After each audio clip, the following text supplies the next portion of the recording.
চার দফা দাবিতে টানা তৃতীয় দিনের মতো রাজধানীর কাকরাইলে অবস্থান কর্মসূচি পালন করছেন জগন্নাথ বিশ্ববিদ্যালয়ের শিক্ষক শিক্ষার্থীরা। পূর্ব ঘোষণা অনুযায়ী আজ সকালে কাকরাইল মোড়ে সমাবেশ করেন বর্তমান ও সাবেক শিক্ষার্থীরা এবং শিক্ষকরা। জুমার নামাজের পর শুরু হয় গণ অনশন কর্মসূচি। এর আগে সমাবেশে সরকারের সুস্পষ্ট ঘোষণা ছাড়া রাজপথ থেকে এক চুলো না নড়ার ঘোষণা দেন জগন্নাথ বিশ্ববিদ্যালয়ের শিক্ষক সমিতির সাধারণ সম্পাদক অধ্যাপক ডক্টর রইসউদ্দিন।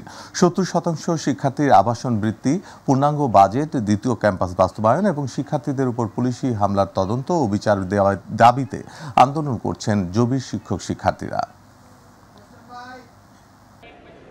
আমাদের সবার বক্তব্য থাকবে একটি, সেটি হলো আমাদের দাবি পূর্ণাঙ্গ রূপে মানতে হবে, অথবা বাংলাদেশের ইতিহাসে এই কাকরাইল মোড় আরেকটি জন দাবি বাস্তবায়নের কেন্দ্রে পরিণত।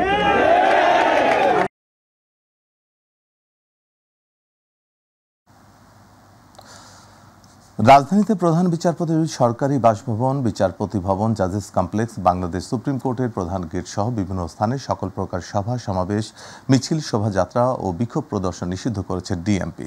বৃহস্পতিবার বিকেলে ডিএমপির মিডিয়া অ্যান্ড পাবলিক রিলেশনস বিভাগ থেকে পাঠানো গণবিজ্ঞপ্তিতে এ তথ্য জানানো হয়েছে। গণবিজ্ঞপ্তিতে বলা হয়েছে, পরবর্তী নির্দেশ না দেওয়া পর্যন্ত প্রধান বিচারপতির সরকারি বাসভবন, বিচারপতি ভবন, জাজেস কমপ্লেক্স, বাংলাদেশ সুপ্রিম কোর্টের প্রধান গেট, মাজার গেট, জামে মসজিদ গেট, আন্তর্জাতিক অপরাধ ট্রাইব্যুনাল 1 ও 2 এর প্রবেশ গেট, বিচার প্রশাসন প্রশিক্ষণ ইনস্টিটিউট ভবনের সম্মুখে সকল প্রকার সভা সমাবেশ, মিছিল, শোভাযাত্রা ও বিক্ষোভ প্রদর্শন ইত্যাদি নিষিদ্ধ করা হলো। এছাড়া বিভিন্ন দাবি দাওয়া আদায় ও প্রতিবাদ কর্মসূচির নামে যখন তখন সড়ক অবরোধ করে যান চলাচলে বিঘ্ন না ঘটানোর জন্য সংশ্লিষ্ট সকলকে অনুরোধ জানানো হয়েছে গণবিজ্ঞপ্তিতে।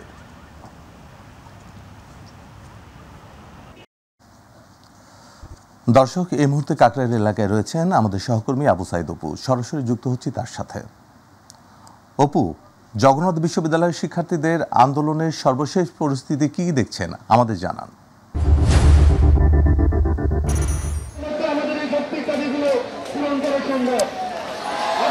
সাইদ, আপনাকে ধন্যবাদ। আপনার মাধ্যমে আমি দর্শকদেরকে জানাতে চাই, এর আগে কিন্তু একটা সংবাদে যুক্ত হয়ে জানাচ্ছিলাম যে জগন্নাথ বিশ্ববিদ্যালয়ের শিক্ষার্থীরা রয়েছেন, তাদের আসলে দাবি কি, তাদের যে দাবিগুলো সেই দাবি পূরণ না হওয়া পর্যন্ত তারা কিন্তু এই কাকরাইল মোড়ে তারা কিন্তু অবস্থান নিয়েছে এবং তারা ঘোষণা দিয়ে গেছেন।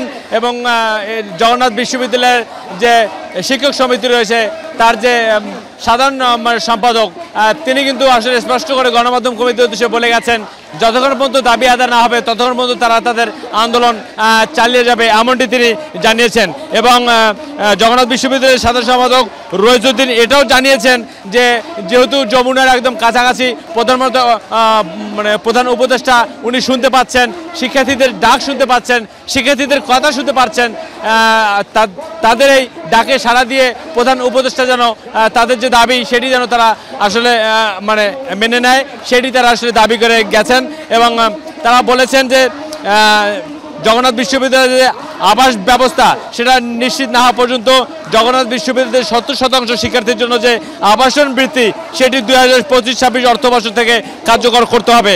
আর দ্বিতীয়ত যেটি হচ্ছে, জগন্নাথ বিশ্ববিদ্যালয়ের 2025-26 অর্থবর্ষের জন্য যে প্রস্তাবিত পূর্ণাঙ্গ বাজেট এটা কাটছাঁট করতে একদম কাটছাঁট না করে অনুমোদন করতে হবে। পাশাপাশি 3 নম্বর যে এজেন্ডাটা দিয়েছেন সেটি হলো যে জগন্নাথ বিশ্ববিদ্যালয়ের দ্বিতীয় ক্যাম্পাসের কাজ পরবর্তী একনেক সভায় অনুমোদন করে অগ্রাধিকার প্রকল্পের আওতায় বাস্তবায়ন করতে হবে। আর পাশাপাশি আরেকটি বিষয় উনি বলে গিয়েছেন যে শিক্ষক সমিতির যে সাধারণ সম্পাদক তিনি বলেছেন যে যদি এই দাবি মেনে নেওয়া হয় তাহলে শাহবাগের মতো কাকরাইল মোড়েও আরেকটি প্রেক্ষাপট, আরেকটি অভ্যুত্থানের একটি পরিস্থিতি তৈরি হবে, যেটার আসলে দায়ভার যারা রয়েছেন সংশ্লিষ্ট কর্তৃপক্ষ তাদেরকে বহন করতে হবে। এবং এখন আসলে সমস্ত শিক্ষার্থী গণ অবস্থান নিয়েছে এবং গণ অনশন পালন করছে, তাদের দাবি দেওয়া তুলে ধরছে। আমরা যদি একজন শিক্ষার্থীর সাথে যদি একজন কথা বলতে চাই যে আসলে তারা যে আন্দোলন করছেন সেই আন্দোলনের প্রেক্ষিতে আমরা একটু জানতে চাই আপনার কাছে যে এই আন্দোলন যে চলছে, এই আন্দোলন যদি মেনে নেওয়া হয় তাহলে কোন পথে যাবেন? যদি আমাদের ন্যায্য দাবি অন্তর্বর্তীকালীন সরকার মেনে না নেয় তাহলে আমরা রাজপথ ছাড়বো না, ঘরে ফিরে যাব না। যদি মেনে নেয় তাহলে আমরা ঘরে ফিরে যাব, বিশ্ববিদ্যালয়ে যাব, ফিরে যাব। আপনি সাইদ আপনি শুনছিলেন যে একজন শিক্ষার্থী বলছিলেন যে তাদের আন্দোলন এবং দাবি দেওয়া যদি মেনে না হয় তারা কিন্তু আসলে ঘরে ফিরবে না এবং প্রধান উপদেষ্টার কাছে তাদের একটাই দাবি, দীর্ঘদিনের যে দাবি এবং 20 বছরের প্রতীক্ষিত দাবি, এই দাবিটি যেন পূরণ হয়, তাহলে তারা ঘরে ফিরে যাবে এবং পড়ার টেবিলে ফিরে যাবে, এমনটাই কিন্তু তারা প্রত্যাশা ব্যক্ত করেছেন। আরেকটি বিষয় না বললে নেই, এটি বলেই শেষ করব। অপু, আপনাকে ধন্যবাদ। দর্শক, কাকরাইল এলাকা থেকে জগন্নাথ বিশ্ববিদ্যালয়ের শিক্ষার্থীদের আন্দোলনের সর্বশেষ পরিস্থিতি জানাচ্ছিলেন আমাদের সহকর্মী আবু সাইদ অপু। ঢাকা বিশ্ববিদ্যালয়ের শিক্ষার্থী ও ছাত্রদল নেতা সাম্য হত্যাকাণ্ডে জড়িতদের গ্রেফতারে 48 ঘন্টার আলটিমেটাম দিয়ে অবরোধ তুলে নিয়েছে শিক্ষক শিক্ষার্থীরা। সকালে রাজু ভাস্কর্য প্রাঙ্গণ থেকে শাহবাগ থানা পর্যন্ত মিছিল করে শিক্ষার্থীরা অবরোধ করে শাহবাগ থানা। এরপর শিক্ষক শিক্ষার্থী সহ 10 জনের প্রতিনিধি দল আলোচনায় বসেন শাহবাগ থানার কর্মকর্তার সাথে। আলোচনা শেষে তারা বলেন 49 ঘন্টার মধ্যে জড়িতদের গ্রেফতার করা না হলে রোববার ফের শাহবাগ থানা ঘেরাও করা হবে। বিস্তারিত শিমুল খানের রিপোর্টে। স্লোগানে উত্তাল ঢাকা বিশ্ববিদ্যালয় ক্যাম্পাস। শিক্ষার্থীদের দাবি একটাই, সহপাঠী শাহরিয়ার আলম সাম্য হত্যার সুষ্ঠু বিচার। শুক্রবার সকালেও রাজু ভাস্কর্যের পাদদেশে জড়ো হন শিক্ষার্থীরা। সেখান থেকে ব্যানার ও প্লাকার্ড হাতে মিছিল নিয়ে শাহবাগ থানার সামনে অবস্থান নেন তারা। যদি সাম্যর সকল খুনিকে গ্রেফতার করে কারাগারের কাঠগড়ায় না দাঁড়া করানো হয়, আমরা এবং সাম্যর হত্যাকারীদের সর্বোচ্চ শাস্তি যদি নিশ্চিত করা না হয়, শাহবাগ থানার সকল কার্যক্রম আমরা ধ্বংস করব। আমার ভাইয়ের হত্যার বিচার করতে হবে। আমার ভাইয়ের লাশের সাথে মকারি করা চলবে না। সিসিটিভি ক্যামেরা ফুটেজ আছে, সেগুলো এখন উদ্ধার করা হয় নাই। উদ্যানের গেটে, বাংলা একাডেমির গেটে সেই সিসিটিভি ক্যামেরা উদ্ধার করলে আসামি ধরা পড়তো, কেন পুলিশ এখন উদ্ধার করে নাই? শিক্ষার্থীদের অভিযোগ, হত্যার ঘটনায় জড়িতদের দ্রুত গ্রেফতার না করায় বিচার প্রক্রিয়া নিয়ে প্রশ্ন তৈরি হয়েছে। নিরাপদ ক্যাম্পাস এবং 48 ঘন্টার মধ্যে মূল আসামিকে গ্রেফতারের দাবি জানান তারা। তারা প্রধান আসামিকে এখনো ধরে নাই এবং যাদেরকে ধরেছে তাদেরকে কোনো রিমান্ডেও নেয়নি। কেন তাদেরকে রিমান্ডে নেয়নি, কেন প্রধান আসামিকে ধরা হয়নি?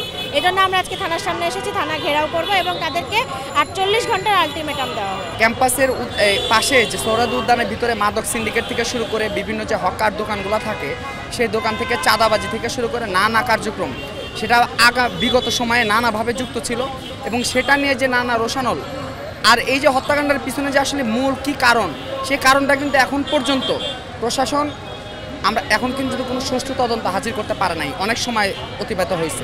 থানা ঘেরাও কর্মসূচি চলাকালে পুলিশের ঊর্ধ্বতন কর্মকর্তাদের সঙ্গে বৈঠকে বসেন শিক্ষক এবং ছাত্রদের প্রতিনিধি দল। শিমুল খান, মাই টিভি, ঢাকা। ঐক্যমত্যের মাধ্যমে জুন জুলাইয়ের মধ্যে সনদ তৈরি করতে পারলে ডিসেম্বরেই নির্বাচন সম্ভব বলে মন্তব্য করেছেন বিএনপির স্থায়ী কমিটির সদস্য নজরুল ইসলাম খান। সকালে জাতীয় প্রেস ক্লাবে এক আলোচনা সভায় তিনি কথা বলেন। এই সময় করিডোর দেওয়ার বিষয়ে নির্বাচিত সরকার সিদ্ধান্ত নেবে বলে মন্তব্য করেন বক্তারা। ইলিয়াস মাদবরের রিপোর্ট। লেবার পার্টির প্রতিষ্ঠাতা মাওলানা আব্দুল মতিনের 29তম মৃত্যুবার্ষিকী উপলক্ষে সকালে জাতীয় প্রেস ক্লাবে আলোচনা সভার আয়োজন করে দলটি। ফ্যাসিবাদ বিরোধী সমস্ত রাজনৈতিক দলের ঠিকানা এক, আমাদের নেতা এক, আমাদের সমস্ত উদ্দেশ্য এক। সভায় দেয়া বক্তব্যে অবিলম্বে সংস্কার কার্যকর করে জাতীয় নির্বাচন আয়োজন করার দাবি জানান বিএনপির স্থায়ী কমিটির সদস্য নজরুল ইসলাম খান। নির্বাচন কমিশন বলেছে যে জুন মাসের মধ্যে তারা জাতীয় নির্বাচন অনুষ্ঠানের সব প্রস্তুতি সম্পন্ন করতে পারবে এই জুন মাসের মধ্যে। তাহলে নির্বাচন কমিশনের ডিসেম্বরের মধ্যে নির্বাচন করতে কোনো অসুবিধা নাই। অনেকে সংস্কারের কথা বলছেন, আর সংস্কারের কথা আপনারা কে কি বলেন? আমরা যে প্রস্তাব করেছি এর বাইরে কোনো সংস্কার প্রস্তাব এই সরকার উত্থাপন করে নাই। এর বাইরে অন্য কোনো রাজনৈতিক দল এমন কোনো সংস্কার প্রস্তাব উত্থাপন করে নাই যা এর সঙ্গে সাংঘর্ষিক। নির্বাচন আয়োজনই অন্তর্বর্তী সরকারের প্রধান দায়িত্ব, করিডোর দেয়া নয় বলে মন্তব্য করেন বিএনপি চেয়ারপারসনের উপদেষ্টা জয়নুল আবদিন ফারুক। কি মানবিক করিডোর, কি টেকনাফে যেতে দেন না, আর এগুলো নিয়ে নির্বাচিত সরকারকে দায়িত্ব দেন, তারা ঠিক করবে। আপনার এসব দায়িত্ব না, আপনার দায়িত্ব নির্বাচন। বাংলাদেশের মানুষ যেন মৃত ব্যক্তির ভোট থেকে রক্ষা পায়। আমার ভোট আমি দিব, সচ্ছল পায়ে নিরপরাধ হয়ে আমরা যেন ভোট কেন্দ্রে যেতে পারি, সেই ব্যবস্থা নেব। ইলিয়াস মাতবর, মাই টিভি, ঢাকা। ফ্যাসিস্ট সরকার নিজেদের গদির বদলে বাংলাদেশের স্বার্থ জলাঞ্জলি দিয়েছে, কিন্তু দেশের মানুষ সেই গদি উল্টে দিয়েছে বলে মন্তব্য করেছেন গণসংহতি আন্দোলনের প্রধান সমন্বয়কারী জোনায়েদ সাকি। তিনি বলেন, শক্তিশালী অর্থনীতির উপর দাঁড়িয়ে ভারতের সকল দাপটকে ভেঙে ফেলা হবে। জাতীয় প্রেস ক্লাবের সামনে এক সমাবেশে তিনি এসব কথা বলেন। সুস্পষ্ট রোডম্যাপ দেওয়ার আহ্বান জানিয়ে জনগণের মধ্যে বিভক্তি সৃষ্টি না করে অন্তর্বর্তী সরকারের প্রতি বিচার সংস্কার এবং নির্বাচন একসঙ্গে চালিয়ে নেওয়ার আহ্বান জানান তিনি।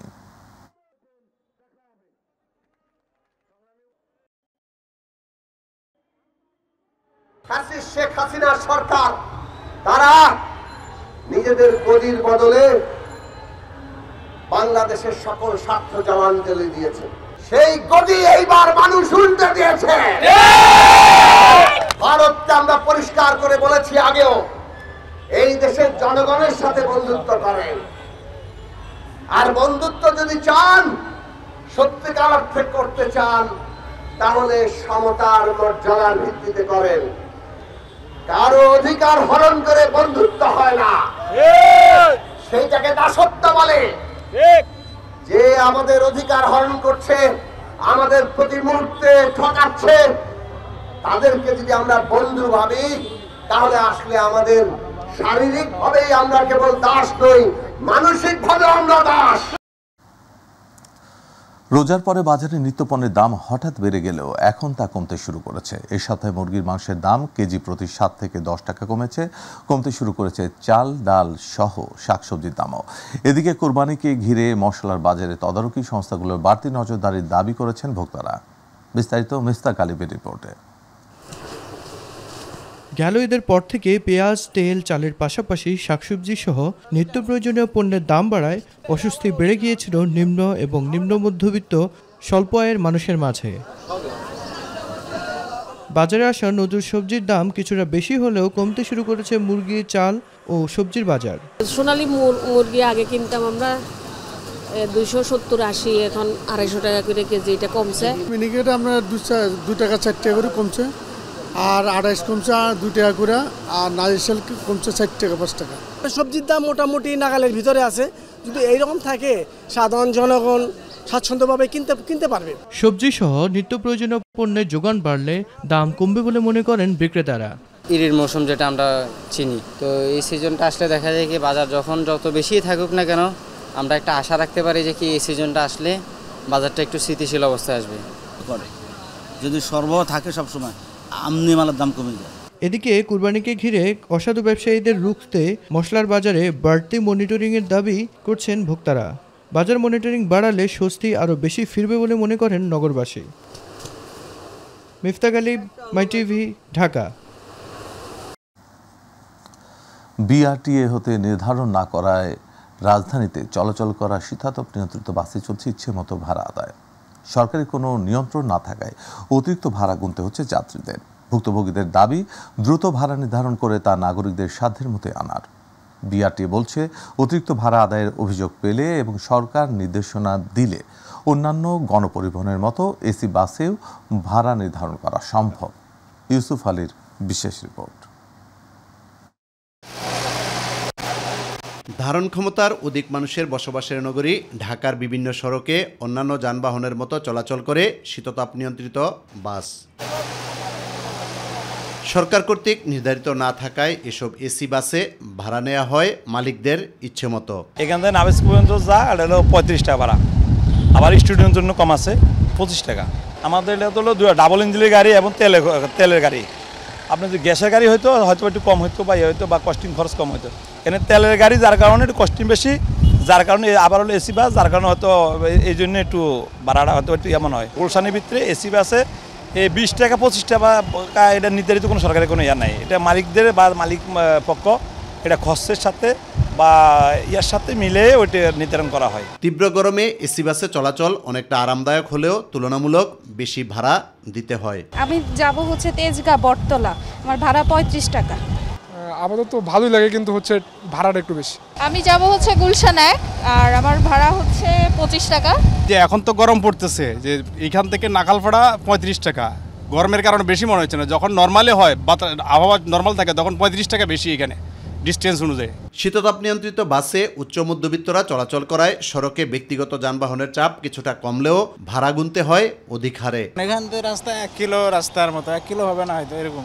এখানে 20 টাকা হলে ভালো হতো, আর অন্যান্য জায়গা থেকে তো 10 টাকাই ভাড়া নেয় লোকালে গেলে। আমাদের প্রাইস তো বেশি, বাট অনেক দিন ধরে তো এটা চলছে, এখন ইউজ টু হয়ে গেছে এটাতে। আর একটু কম হলে ভালো হতো, 30 টাকা মেবি। ডিস্টেন্স অনুযায়ী তো ভাড়া কমানো দরকার। আমাদের যদি প্রতি কিলোমিটার প্রতি 5 টাকা ভাড়া নেওয়া হয় তাহলে সবচেয়ে বেশি সুবিধা, আর স্টুডেন্টের জন্য এটা হাফ করলে সবচেয়ে বেশি আরো ভালো হয়। বিআরটিএ বলছে সরকারি ও বেসরকারি পর্যায়ে উদ্যোগ নেওয়া হলে এসি বাসের ভাড়া নির্ধারণ করা সম্ভব হবে। সরকারের পূর্ব অনুমোদন ক্রমে বিআরটিএ এটা নির্ধারণ ও পুনর্নির্ধারণ করতে পারে, এটাই বলা আছে আইনে, এবং বিআরটিএ সেটাই করে আসছে। তবে এসি বাসের ভাড়া আসলে নির্ধারিত নাই, কারণ এটা একটা বিশেষ সার্ভিস, এটার ভাড়া সরকার নির্ধারণ করে না, এটা বলা যায় যে ডিরেগুলেটেড।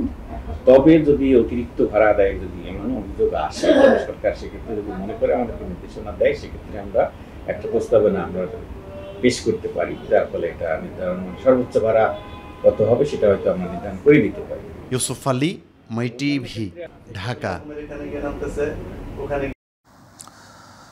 একাধিক সংস্থার ভ্রাম্যমাণ আদালতের তৎপরতা থাকলেও কোনোভাবেই বন্ধ হচ্ছে না খাদ্যে ভেজাল। নিয়মিত মনিটরিং ও জনসচেতনতা বৃদ্ধিতেও মিলছে না প্রত্যাশিত সুফল। দীর্ঘদিন ধরে রাজধানীতে ভেজালের বিরুদ্ধে অভিযান চলমান থাকলেও কাজের কাজ কিছুই হচ্ছে না বলে অভিযোগ নগরবাসী ভোক্তাদের। মমিন ও রাজীব হোসেনের ক্যামেরায় আবু সাইদ অপুর বিশেষ রিপোর্ট।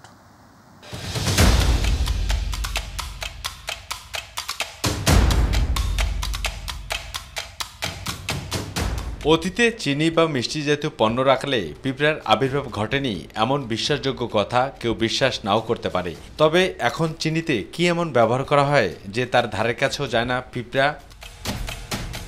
তবে এবার আসা যাক জাতীয় ভোক্তা সংরক্ষণ অধিদপ্তর অভিযান প্রসঙ্গ।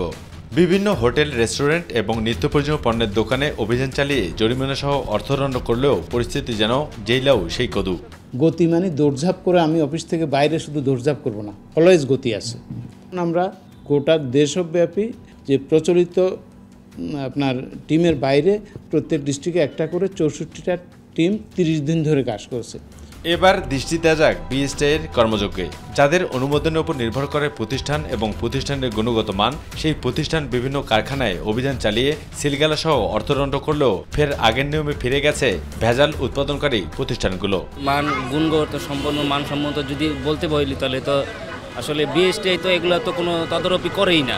অনেক খাবার আছে যেগুলো শুধুমাত্র প্যাকেজিং হচ্ছে, বিএসটিআই এগুলো দেখছেও না, কিন্তু এগুলো পপুলারিটি মানে এত পপুলারিটি হচ্ছে যেটা আসলে মানুষ জানছেও না। আসলে বিএসটিআই এমন একটা পর্যায়ে গেছে, ওনাদের কাজ কি ওনারা নিজেরাও বুঝতেছেন ওনাদের কাজ কি। মনে করি বিএসটিআই যে পরিমাণ পর্যবেক্ষণ করা দরকার সেই পরিমাণ পর্যবেক্ষণ মাঠ পর্যায়ে গিয়ে করতে পারছে না, এবং যতটুকু জনবল দরকার সেগুলো আছে কিনা তাও আমরা জানি না। বিশেষ করে শিশু খাদ্যের উৎপাদনকারী প্রতিষ্ঠানগুলো বিএসটিআইয়ের অনুমোদন না নিয়ে চুপিসারে মুনাফা লাভের আশায় জনস্বাস্থ্যকে ঠেলে দিচ্ছে হুমকির মুখে। সেটা হচ্ছে যে নামি দামি কোম্পানির ব্র্যান্ড নকল করা, পেন্টেন, প্রভি, হেড অ্যান্ড শোল্ডার, তারপরে জনসন অ্যান্ড জনসন, এগুলো অবিকল ব্র্যান্ড নকল করে আপনি বাজারজাত করছেন। এই কোম্পানিগুলোকে আমরা কোনোভাবেই লাইসেন্সের আওতাতে এটা আসবে না, কারণ এটা ফেক প্রোডাক্ট করতেছে তারা।